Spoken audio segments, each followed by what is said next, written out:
Hi viewers, welcome to my kitchen. Banu கைமணம். ரொம்ப டேஸ்டியாக கருப்பு கவுனி ஆப்பம், கருப்பு கவுனி ரைஸில் ஆப்பம் ரெசிபி அவ்வளோ சூப்பராக இருக்குது. கண்டிப்பாக ட்ரை பண்ணி பாருங்கள். இன்றைக்கி நான் தேங்காய் பால் வெங்காய சட்னியோட ஷேர் பண்ணியிருக்கேன்.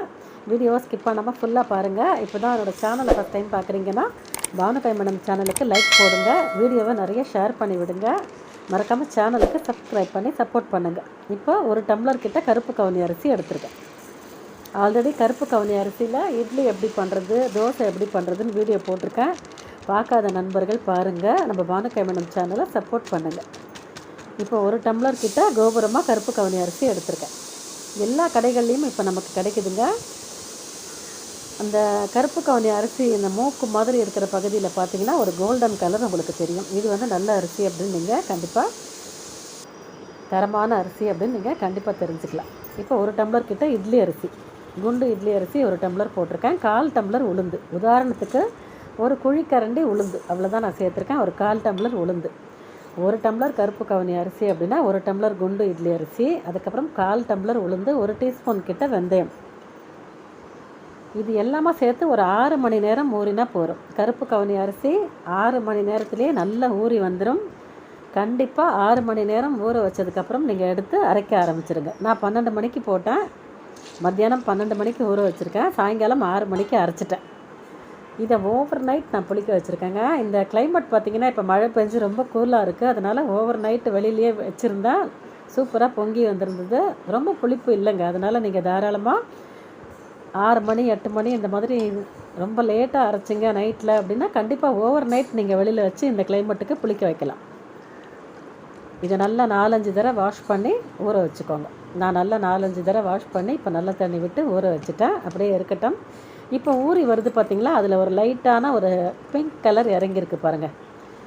ஒரு லைட் பிங்க் கலராக அந்த தண்ணி உங்களுக்கு தெரியுதா? அந்த தண்ணியை விட்டு தான் இப்போ நம்ம இந்த ஆப்பத்துக்கு அரைக்க போகிறோம். அந்த தண்ணியை வேஸ்ட் பண்ணிடாதீங்க. கொஞ்சமாக நல்ல தண்ணி விட்டு ஊற வச்சுருக்கேன். ஒரு லைட் கலர் தெரியுது பாருங்கள், அவ்வளோதான் எனக்கு கலர் வந்திருக்கு. ரொம்ப கலர் வந்தாலும் அது நல்ல அரிசி இல்லைங்க.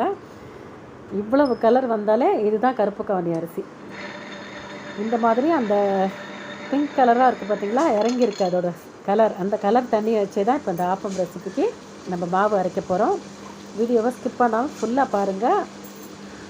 ரொம்ப ஹெல்தியான ரைஸுங்க இது, உடம்புக்கு அவ்வளோ நல்லது. இப்போ உலகத்தையே அச்சுறுத்திக்கிட்டு இருக்கிற 2 வியாதி என்னன்னு பார்த்தீங்கன்னா, ஒன்று சுகர், இன்னொன்று கேன்சர்.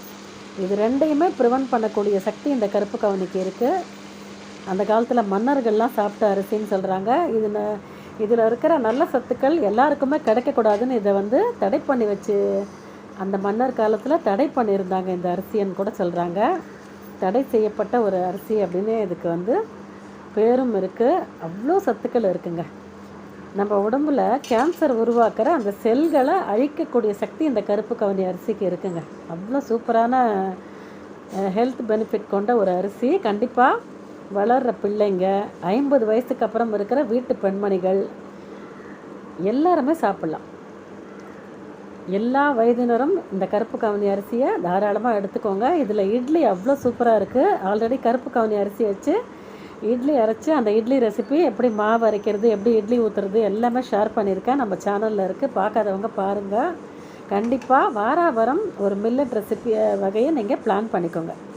நான் ஒரு வாரம் கம்பு சாப்பிடுவேன், ஒரு வாரம் ராகி, ஒரு வாரம் சோளம், ஒரு வாரம் கருப்பு கவுனி, அந்த மாதிரி ரொட்டீனாக கொண்டு வாங்க. அது அப்படியே வாரத்தில் இந்த மாவு நமக்கு 2 நாளைக்கு வரும். அதுக்கப்புறம் சாதா இட்லி அரிசி எப்போதும் பண்ணுற வெள்ளை இட்லி ஒரு 2-3 நாளைக்கு, 4 நாளைக்கு அந்த மாவு ஓடும். அந்த மாதிரி பிளான் பண்ணி மாவு அரைச்சிக்கோங்க. வாரம் ஒரு மில்லட்டு கண்டிப்பாக எடுத்துக்கோங்க.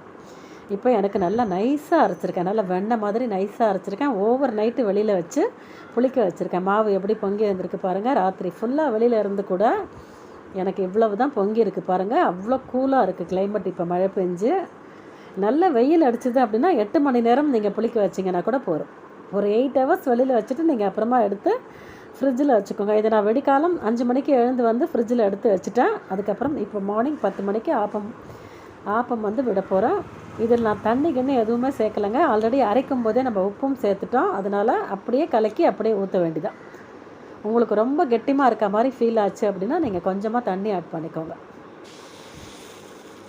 இப்போ ஆப்பச்சட்டி, நான்ஸ்டிக் ஆப்பச்சட்டி தான் வச்சுருக்கேன். அதில் லேசாக வெங்காயத்தை தடவிட்டு எண்ணெய் தொட்டு இப்போ அதில் நான் ஆப்பம் ஊற்ற ஆரம்பிச்சிட்டேன். ஆப்பம் ஊற்றிட்டு ஒரு செகண்ட் அடுப்பு மேலே வச்சுட்டு ஒரு செகண்ட் கழித்து மூடுங்க. தானாகவே பபிள்ஸ் விடும் பாருங்கள், ஓட்டை ஓட்டையாக தானாகவே விட்டுக்கும். இந்த மாதிரி அது நிறைய விட்டுக்க ஆரம்பிக்கும் போது நீங்கள், எனக்கு எண்ணெய் விட்டால் பிடிக்கும், ஓரத்தில் ஒரு சொட்டு நல்லெண்ணெய் விடுவேன். வாசமாக இருக்கும் சாப்பிடும்போது. உங்களுக்கு பிடிக்கும்னா நீங்கள் நெய், எண்ணெய் எது வேணாலும் சேர்த்துக்கோங்க. எதுவுமே இல்லாமல் கூட நீங்கள் ஆப்பம் செய்யலாம் இந்த நான்ஸ்டிக் சட்டியில். ஆனால் எண்ணெய் விட்டிங்கன்னா வாசனையாக இருக்கும். நிறைய பேர் நெய்யெல்லாம் போட்டு செய்வாங்க. நெய்யில் கூட நீங்கள் போட்டு சாப்பிட்லாம், உங்களுக்கு பிடிக்கும் அப்படின்னா. அவ்வளோ சாஃப்டாக இருக்குங்க இந்த ஆப்பம். ஓரம் பாருங்கள், அப்படியே கிண்ணம் மாதிரி மொறுன்னு கிறிஸ்பியாக இருக்குது. நடுவில் இருக்கிற அந்த பகுதி பஞ்சு மாதிரி அப்படியே சாஃப்டாக இருக்குது. அவ்வளோ சூப்பராக இருந்தது. இது எனக்கு தேங்காய் பால் கூட ரொம்ப பிடிச்சிது. கார சட்னிக்கும் சூப்பராக இருக்குது. கண்டிப்பாக செஞ்சு இதே மாதிரி நீங்களும் சாப்பிட்டு பாருங்கள். உங்கள் ஃபீட்பேக்கை மறக்காமல் எனக்கு கமெண்ட்டில் சொல்லுங்கள். இந்த வீடியோ பிடிச்சிருந்தது அப்படின்னா நம்ம பானுகைமணம் சேனலுக்கு லைக் போடுங்க. வீடியோவை நிறைய ஷேர் பண்ணுங்கள். மறக்காமல் சேனலுக்கு சப்ஸ்கிரைப் பண்ணி சப்போர்ட் பண்ணுங்கள். தேங்க்ஸ் ஃபார் வாட்சிங். Enjoy the recipe.